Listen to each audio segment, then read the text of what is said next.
యేసుక్రీస్తు నామంలో మీ అందరికీ వందనాలు. Praise the lord. యోహాను రాసిన సువార్త 11వ అధ్యాయం 41వ వచనం. యేసు కన్నులెత్తి, తండ్రి, నీవు నా మనవి వినినందుకు నీకు కృతజ్ఞతాస్తుతులు చెల్లించుచున్నాను. ఆమేన్. ఇది ఈరోజు వాగ్దానం. ఈ వాగ్దానాన్ని మనం చదువుతున్నప్పుడు, తండ్రి, నీవు నా మనవి వినినందుకు నీకు కృతజ్ఞతాస్తుతులు చెల్లిస్తున్నాను. గమనించారా? ఇంకా సమాధిలోనే లాజరు ఉన్నాడు. కుళ్ళిపోయిన దేహము ఇంకా అక్కడ నిలబడే ఉంది. చుట్టూ ప్రజలంతా కూడా నిలిచి ఉన్నారు. ఏ యొక్క అద్భుతం కూడా అక్కడ జరగలేదు. కానీ యేసుక్రీస్తు ప్రభు వారు మాత్రం ఏ అద్భుతం జరగక ముందే కృతజ్ఞతాస్తుతులు చెల్లిస్తున్నాడు. ఆమేన్. ఏ అద్భుతం జరగక ముందే ఆయన తండ్రికి కృతజ్ఞతాస్తుతులు చెల్లిస్తున్నాడు. ఇప్పుడు ఆ కృతజ్ఞతాస్తుతులు దేవుని యొద్దకు చేరిపోతున్నాయి. ఈ ఆశ్చర్యకార్యం జరిగిన తరువాత స్తుతులు అర్పించడము జరిగిందనుకుంటాం, కానీ కానే కాదండి. ఆశ్చర్యకార్యం జరగక మునిపే యేసుక్రీస్తు ప్రభు తండ్రికి కృతజ్ఞతాస్తుతులు అర్పిస్తున్నాడు. ఆమేన్. పుష్కలమైన దీవెన వర్షము అక్కడ కురియక మునిపే ఆయనలోని కృతజ్ఞత నదిని కట్టలు తెంచుకొని తండ్రి యొక్క పాదాల దగ్గరికి వెళ్ళగానే తండ్రి దీవెన వర్షము భూలోకానికి పంపించాడు. ప్రభువుకున్న నమ్మకం ఏంటంటే, నా దేవునికి నేను అద్భుతం జరగక ముందే నేను కృతజ్ఞతాస్తుతులు చెల్లిస్తున్నాను అన్నాడండి. చూసారా?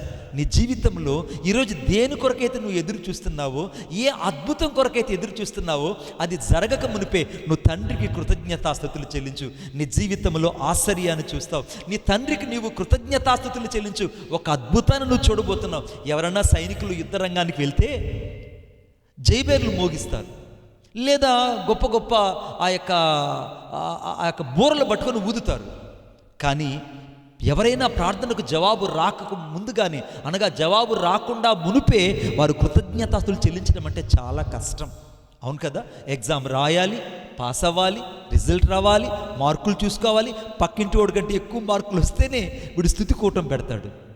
ఇది కాదండి దేవుని బిడ్డలు చేయాల్సింది. నువ్వు ఎగ్జామ్ రాయక మునిపే కృతజ్ఞత కూడికి పెట్టు. రునామా షాందారాలబా.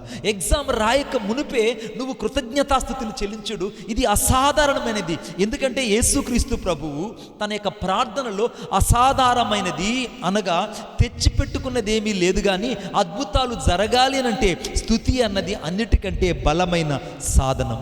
ఆమేన్. ఆత్మశక్తి ద్వారానే అద్భుతాలు జరుగుతాయి. ఆత్మవిశ్వాసంతో మాత్రమే ముడిపడి ఉంటాయి. స్తుతులు సంఘాన్ని అనగా సంగతులు మార్చేస్తాయి. మన ప్రార్థనలో స్తుతులు దేవుని సంతోషపెట్టినట్టు మరి ఏ సందర్భం కూడా సంతోషాన్ని ఇవ్వలేవండి. నా యేసయ్య నీ జీవితంలో అద్భుతాన్ని చేయబోతున్నాడు. ఒక మనుషుడు చెల్లించే కృతజ్ఞతాస్తుతులు అతన్ని దేవుని ఎదుటకు ధన్యునుగా చేస్తాయి. ఎందుకంటే మన జీవితంలో ఎక్కడైతే మనం శ్రమను అనగా బాధను దుఃఖాన్ని అనుభవిస్తుంటామో అక్కడ దేవుని జీవితంలో అద్భుతాన్ని చేయబోతున్నాడు. చాలాసార్లు నడుస్తున్న దారిలో అనేకమైన శ్రమలు కనపడవచ్చు, అనేకమైనటువంటి సంకటాలు ఎదురవచ్చు, ఖడ్గం ఎదురవచ్చు, అనగా దరిద్రత ఎదురవచ్చు. మన జీవితంలో అనేకమైన శ్రమల గుండా నువ్వు ప్రయాణం చేస్తుండొచ్చు. కానీ యేసుక్రీస్తు ప్రభు యొక్క సన్నిధిలో నిలిచి నువ్వు కృతజ్ఞతాస్తుతులు చెల్లించు. ఆయన నీ జీవితంలో నీ ప్రతి ఎరుకో లాంటి కోటలను నీ ముందే కూల్చేస్తాడు. ఆమేన్. ఇప్పుడు ఇశ్రాయేలీయులు ఎరుకో ఎదుట నిలబడి ఎప్పుడైతే దేవునికి స్తుతులు చెల్లించారో ఎరుకో కోట గోడలు కూలిపోయాయి. ఎప్పుడైతే మందసాన్ని మోసారో యోర్దాను నది రెండుగా చీలిపోయింది. నీ జీవితంలో అద్భుతాలు జరగాలంటే యేసుక్రీస్తు ప్రభులాగా ప్రార్థించక మునిపే కృతజ్ఞతాస్తుతులించు. ఇప్పుడు ఒకవేళ నువ్వు దేని కొరకైనా అడుగుతున్నావనంటే అది పొందిన తర్వాత కృతజ్ఞతాస్తుతులు చెల్లించడం కాదు, అది పొందక మునిపే తండ్రి నేను నీ కృతజ్ఞతాస్తుతులు చెల్లిస్తున్నాను. నా మనవి నువ్వు విన్నందులకై, నాకు అనుగ్రహించినందులకై వందనాలు, నీకు కృతజ్ఞతాస్తుతులు చెల్లిస్తున్నాను అని నువ్వు చెప్పినట్లయితే ఒక అద్భుతాన్ని ఈరోజు నువ్వు చూడబోతున్నావు. అందుకే యోహాను రాసిన సువార్త 11వ అధ్యాయం 41వ వచనంలో యేసుక్రీస్తు ప్రభు లాజరు సమాధి దగ్గర నిలబడి, తండ్రి నువ్వు నా మనవి వినినందులకై నీకు కృతజ్ఞతాస్తుతులు చెల్లించుచున్నాను అన్నాడు. చూసారా?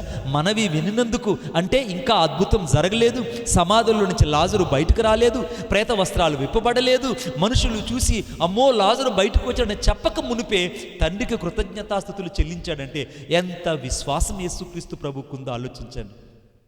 తండ్రితో నీకున్న సహవాసం ఎప్పుడు బలపరచబడుతుందో తెలుసా? అద్భుతం జరగక మునిపే ఈరోజు దేవునికి కృతజ్ఞతాస్తుతులు చెల్లించు. ఎందుకంటే దేవునికి స్తోత్రం చేయుట మంచిది అని రాయబడింది. నా ప్రభువును ఎంతగా స్తుతిస్తావో అన్ని అద్భుతాలు నీ జీవితంలో జరుగుతాయి. అపోస్తలుడైన పౌలు జీవితంలో కూడా చెరసాలలో ఉన్నప్పుడు దేవునికి స్తుతులు చెల్లించారు, అద్భుతాలు జరిగాయి. చెరసాల తలుపులు ఊడిపడిపోయాయి, సంఖ్యలు ఊడిపడిపోయాయి, బండాలు ఊడిపడిపోయాయి, చెరసాల తలుపులన్నీ తెరవబడ్డాయి, పునాదులు అదిరిపోయాయి. ఇవన్నీ ఎప్పుడు జరిగాయి తెలుసా? స్తుతులలోనే జరిగింది. గమనించండి, కృతజ్ఞతా స్థుతిలో నీ జీవితంలో ఈరోజు స్తుతి దేవుని సింహాసనాన్ని నీ ఎదుగు తీసుకురాబోతుంది. నువ్వు ఎక్కడైతే కన్నీటితో ఉన్నావో, ఏ శ్రమల్లో అయితే నువ్వు బాధపడుతున్నావో, ఎక్కడైతే నువ్వు నిరాశ నిస్పృహల మధ్య ఉన్నావో, ఎక్కడైతే ఒంటరితనాన్ని ఎదుర్కొంటున్నావో, ఎక్కడైతే నీ జీవితంలో పేదరికమైనటువంటి నిరాశలో నువ్వు జీవిస్తున్నావో, వాటన్నిటిలో నా యేసు నీ జీవితంలోకి అద్భుతాన్ని చేయబోతున్నాడు. నా యేసు క్రీస్తు ప్రభు ఈరోజు నీ కన్నీటి వెదలను తీసివేయబోతున్నాడు. నా యేసు క్రీస్తు ప్రభు నీ కన్నీళ్ళలోంచి కారుతున్నటువంటి చెంపల వరకు వచ్చి నా కన్నీళ్లను ఆయన ఇప్పుడు తుడిచివేస్తున్నాడు. నా దేవుని అద్భుతం నీ జీవితంలో జరగబోతున్నది. ఆమె నా దేవుడు దీవెన వర్షాన్ని నీ జీవితంలో కురిపించబోతున్నాడు. నా దేవుడు నీ జీవితంలో ఆశ్చర్యమైన కార్యాన్ని చేయబోతున్నాడు. మీకు అద్భుతమైన మాట చెప్పన, విత్తనాలు చల్లేటువంటి రైతు కోతకాలపు పాటలు పాడితే ఎంత ఆశ్చర్యం అండి జనాలకు, చూసే వాళ్ళకి. అర్థమవుతుందని చెప్పింది. విత్తనాలు చల్లేవాడు కోతకాలపు పాటలు పాడితే ఎలా ఉంటుంది అంటే, ఇంకా విత్తనాలే చల్లలేదు, పంట ఎదగలేదు, పంట ఇంటికి చేరలేదు అనగా అప్పుడే అతడు పంటకాలపు అనగా కోతకాలపు పాటలు పాడుతుంటే చూసే వాళ్ళకి విడ్డూరంగా ఉంటుంది. అవును ప్రియుడా, ఈ లోకం ఎప్పుడు కూడా నిన్ను విడ్డూరంగానే చూస్తుంది. లోకం ఎప్పుడు కూడా నిన్ను తక్కువ చేసి మాట్లాడుతుంది. లోకం ఎప్పుడు కూడా నీ విశ్వాసాన్ని తక్కువ చేస్తుంది. ఈరోజు నా దేవుడు నీ జీవితంలో అద్భుతాన్ని చేయబోతున్నాడు. ఆ రైతు ఏ రీతిగా అయితే విత్తనాలు చల్లేటువంటి ఆ రైతు కోతకాలపు పాటలు పాడుతున్నాడో, అదే రీతిగా అద్భుత కార్యానికి ముందు నువ్వు కృతజ్ఞతాస్తుతులు చెల్లించు. యేసయ్యలాగా నువ్వు చేయి, అద్భుతాన్ని నువ్వు చూడబోతున్నావు. ఆమేన్. ఆశ్చర్యమైన కార్యాన్ని నువ్వు చూడబోతున్నావు. దేవుని జీవితంలో చేసే విస్తారమైనటువంటి కార్యాలను బట్టి దేవునికి నువ్వు కృతజ్ఞతాస్తుతులు చెల్లించు. దేవునికి స్తోత్రం కలుగును గాక. దేవునికి స్తోత్రం. ప్రార్థన చేసుకుందాం.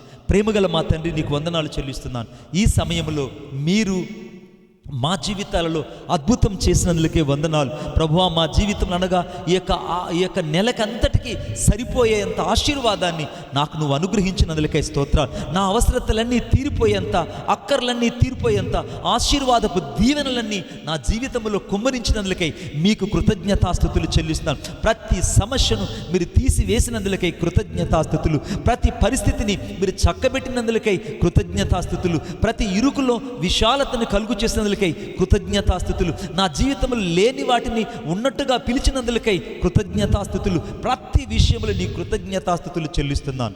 మీకే మహిమ, ఘనత, ప్రభావములు ఆరోపించుకుంటూ నజరేయుడైన యేసయ్య శక్తి కలిగిన నామంలో ప్రార్థించుచున్నాను తండ్రి. ఆమేన్. ఆమేన్.